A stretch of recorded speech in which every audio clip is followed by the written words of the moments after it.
Bonjour, je commence par une parole que Jésus adresse, et qui est un petit peu étonnante peut-être, que Jésus adresse à une foule et plus particulièrement à des disciples. Vous êtes le sel de la terre. Ça se trouve dans l'évangile de Matthieu au chapitre 5, juste après l'énoncé des béatitudes, selon donc l'évangile de Matthieu. Jésus est sur une montagne en Galilée, et cette parole un peu étonnante résonne encore aujourd'hui. Vous, c'est bien sûr ceux à qui il s'adresse, mais c'est aussi nous, de la terre, c'est-à-dire pour tout l'univers, pour tout le monde est concerné par cette parole. Le sel. Qu'est-ce que c'est que le sel ? Eh bien, c'est un élément indispensable. La cuisinière sait quand elle en met dans les plats, mais on ne le voit pas. Il est invisible, impalpable. Cependant, il donne goût.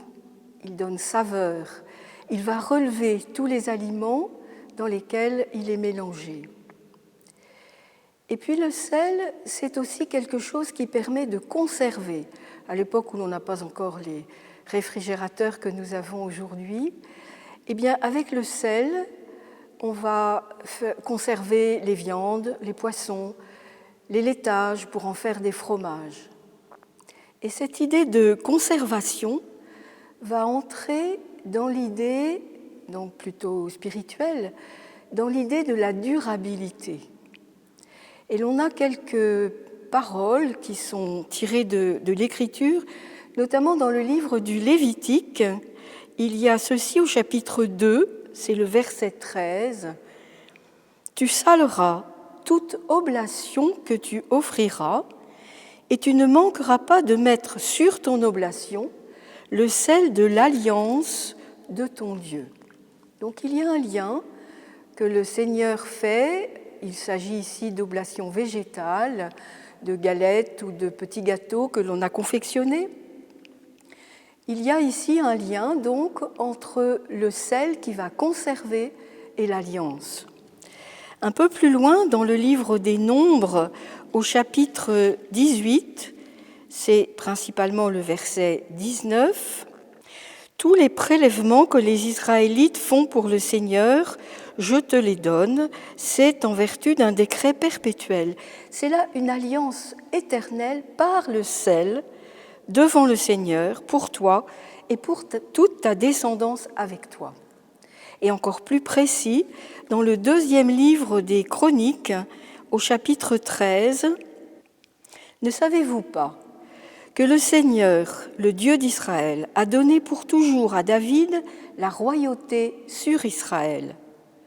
C'est une alliance infrangible pour lui et pour ses fils. » Le terme hébreu, le terme technique, c'est infrangible, mais le terme hébreu, c'est une alliance de sel.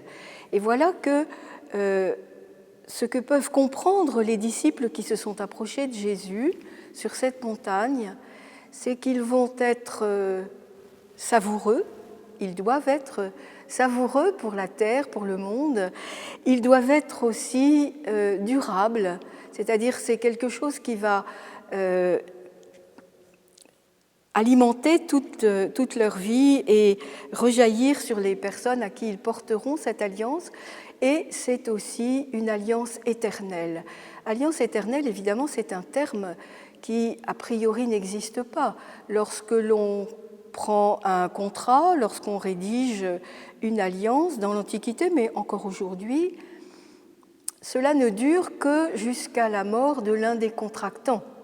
C'est-à-dire qu'après, il faut refaire un contrat, il faut sceller une nouvelle alliance, et on n'est pas sûr de l'agrément, de l'accord des successeurs ou des héritiers. Eh bien, le Seigneur dit par cette parole que lui, il n'est pas un partenaire comme les autres. Il est un partenaire qui propose une alliance pour toujours. Et donc, c'est là où l'on retrouve le terme infrangible. Il propose une alliance éternelle, et c'est à nous que cela s'adresse, les disciples qui sont montés sur la montagne pour écouter Jésus. Avec cette présence de la montagne, l'évangéliste Matthieu fait un rapprochement très fort de Jésus à Moïse. Moïse était monté lui aussi sur la montagne, C'est raconté bien sûr dans le livre de l'Exode. Il était monté sur la montagne et il était resté 40 jours en présence de Dieu avant de recevoir les tables de la loi, les tables de l'alliance qui sera conclue entre lui, pour Dieu, et le peuple. Eh bien, Jésus, lui aussi, vient de passer 40 jours au désert, dans un coin du désert de Juda, après son baptême, et il est monté sur une montagne pour prononcer, proclamer les 8 béatitudes que l'on a entendues au tout début du chapitre 5 de Matthieu. Et c'est la première parole qui vient après les béatitudes. Vous êtes le sel de la terre. Donc le lien entre Moïse, qui est le prophète de l'Alliance, le prophète qui guide le peuple, le prophète qui prend en main les destinées du peuple, et Jésus qui vient comme verbe de Dieu, comme présence réel de Dieu, va lui aussi auprès des foules et puis auprès des disciples qui vont sortir de la foule. Quand on dit disciples, ça veut dire qu'on se sépare un petit peu de la foule, de l'ensemble indistinct, pour s'approcher de Jésus et donc éventuellement le suivre, peut-être jusqu'au bout, au moins pendant un temps. Et c'est ce que nous sommes, nous, aujourd'hui. Et essayons d'être véritablement sel de la terre parce que la terre en a besoin.